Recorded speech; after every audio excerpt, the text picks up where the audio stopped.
Hi friends, welcome to Jyothi Kiran creations YouTube channel. ಈ ವಿಡಿಯೋದಲ್ಲಿ ನಾವು ಅಜ್ಜಿ ಹೇಳಿಕೊಟ್ಟ ಹಳ್ಳಿ ಸ್ಟೈಲ್ನಲ್ಲಿ ಸರಳ ಪದಾರ್ಥಗಳಿಂದ ಮಣ್ಣಿನ ವಾಸನೆ ಇರುವ ಹಿತಕಿದ ಅವರೆಕಾಳು ಸಾಂಬಾರ್ ರೆಸಿಪಿ ತೋರಿಸ್ತಾ ಇದ್ದೀನಿ. ಬೇಕಾಗುವ ಪದಾರ್ಥಗಳು: ಹಿತಕಿದ ಅವರೆಕಾಳು 1 ಬಟ್ಟಲು, ಕತ್ತರಿಸಿದ ಈರುಳ್ಳಿ 1, ತುರಿದ ಕೊಬ್ಬರಿ ಸ್ವಲ್ಪ, ಅರಿಶಿಣದ ಪುಡಿ ಚಿಟಿಕೆಯಷ್ಟು, ಕತ್ತರಿಸಿದ ಕೊತ್ತಂಬರಿ ಸೊಪ್ಪು ಸ್ವಲ್ಪ, ಕರಿಬೇವು 1 ಎಸಳು, ರುಚಿಗೆ ತಕ್ಕಷ್ಟು ಉಪ್ಪು, ಕತ್ತರಿಸಿದ ಟೊಮೊಟೊ 2,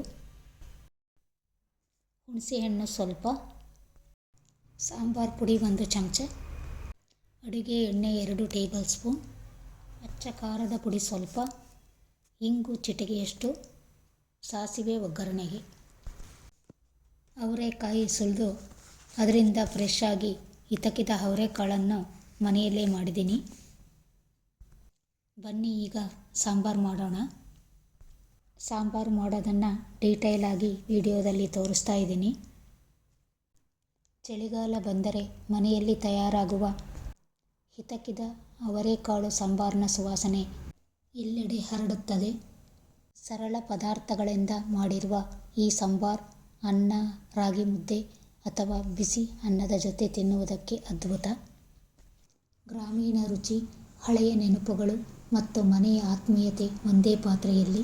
ಗ್ಯಾಸ್ ಹೊತ್ತಿಸಿ ಒಲೆಯ ಮೇಲೆ ಕುಕ್ಕರನ್ನಿಟ್ಟು ಸಾಸಿವೆ, ಎಣ್ಣೆ ಹಾಕಿ ಸಾಸಿವೆ ಸಿಡಿದ ನಂತರ ಕರಿಬೇವು, ಇಂಗು, ಕತ್ತರಿಸಿದ ಈರುಳ್ಳಿ, ಅರಿಶಿಣದ ಪುಡಿ, ಕತ್ತರಿಸಿದ ಟೊಮ್ಯಾಟೊ ಹಾಕಿ 2 ನಿಮಿಷ ಬಾಡಿಸ್ಕೋಬೇಕು. ನಂತರ ಹಿತಕಿದ ಅವರೆಕಾಳು, ಹುಣಸೆಹಣ್ಣು, ಅಚ್ಚ ಖಾರದ ಪುಡಿ, ಸಾಂಬಾರು ಪುಡಿ, ತುರಿದ ಕೊಬ್ಬರಿ, ರುಚಿಗೆ ತಕ್ಕಷ್ಟು ಉಪ್ಪು, ಸಾಂಬಾರಿಗೆ ಬೇಕಾಗುವಷ್ಟು ನೀರು ಹಾಕಿ ಕುಕ್ಕರ್ನ ಲಿಡ್ ಮುಚ್ಚಿ 2 ವಿಸಲ್ ಕೂಗಿಸ್ಕೋಬೇಕು. ಇದು ಹೋಟೆಲ್ ಅಡುಗೆ ಅಲ್ಲ, ಅವರೆಕಾಳಿನ ಜೊತೆ ಬೆರೆಸಿದ ಹಳ್ಳಿ ಮಸಾಲೆ. ಹಿತಕಿದ ಅವರೆಕಾಳಿನ ಮೃದುತನ, ಹಳ್ಳಿ ಮಸಾಲೆಯ ಘಮ, ಬಿಸಿ ಅನ್ನ ಅಥವಾ ರಾಗಿ ಮುದ್ದೆಯ ಜೊತೆ ತಿನ್ನುತ್ತಿದ್ರೆ ಈ ಸಾಂಬಾರಿನ ರುಚಿಯೇ ಬೇರೆ. ನಿಮಗೂ ಈ ಹಳ್ಳಿ ಅಜ್ಜಿ ಅಡುಗೆ ಇಷ್ಟ ಆದರೆ ವಿಡಿಯೋಗೆ ಲೈಕ್ ಮಾಡಿ, ನಿಮ್ಮ ನೆನಪುಗಳನ್ನು ಕಾಮೆಂಟ್ ಮಾಡಿ, ಚಾನಲ್ ಸಬ್ಸ್ಕ್ರೈಬ್ ಮಾಡೋದನ್ನು ಮರೆತು ಬಿಡಬೇಡಿ. ಬೆಳಗಿನ ಜಾವ ಕೋಳಿ ಕೂಗುವ ಶಬ್ದದ ಜೊತೆ ಅಜ್ಜಿ ಮಣ್ಣಿನ ಮಡಕೆಯಲ್ಲಿ ಇಟ್ಟ ಸಾಂಬಾರು ಕುದಿಯುತ್ತಿರುತ್ತದೆ.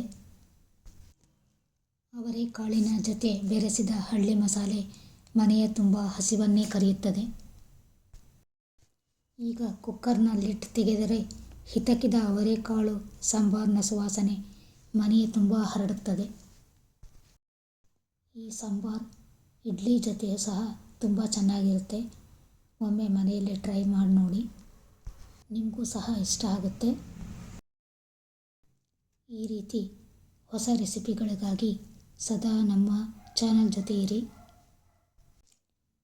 ನಿಮ್ಮ ಭೇಟಿ ಮುಂದಿನ ವಿಡಿಯೋದಲ್ಲಿ ಹೊಸ ರೆಸಿಪಿಗಳೊಂದಿಗೆ. ಅಲ್ಲಿಯವರೆಗೂ ನಮಸ್ಕಾರ.